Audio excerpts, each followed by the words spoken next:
Hello అక్క, ఆ, 31st ఏం ప్లాన్ చేద్దాం? ఇంటికి రా మాట్లాడదాం. అవునా, వస్తున్నా. అక్క 31st ప్లాన్స్ ఏంది? నాకు అసలే టైం లేదు, జల్దీ చెప్పు. నువ్వే చెప్పు. చికెన్ బిర్యానీ ఎంతమందికి చెప్పాలి? చికెన్ ఎవరు తింటారా? మటన్ తీసుకొని రా. మా ఫ్రెండ్స్ వస్తా అంటారు, కొంచెం డ్రింక్ తాగని ఒక 2 బాటిల్స్ చెప్పు. ఒక పని చేద్దాం, పబ్కి వెళ్దాం. ప్లాన్ చేయండి. ఎట్లా మా ఫ్రెండ్స్ వస్తారు కదా, మీ ఫ్రెండ్స్ కూడా తెలుసా? వద్దులే, 31st మర్చిపోకు, నేను కాల్ చేస్తా. యా. The next morning. చలి పెడుతుందని లేసలేవా? శాతం అయితే లేసలేవా? తెల్లారు లేచి తల్లిదండ్రులు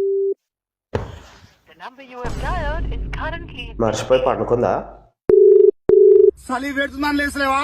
శాతం అయితే లేసలేవా? తెల్లారు లేచి తల్లిదండ్రులు के द्वारा डायल किया गया नंबर अभी व्यस्त है।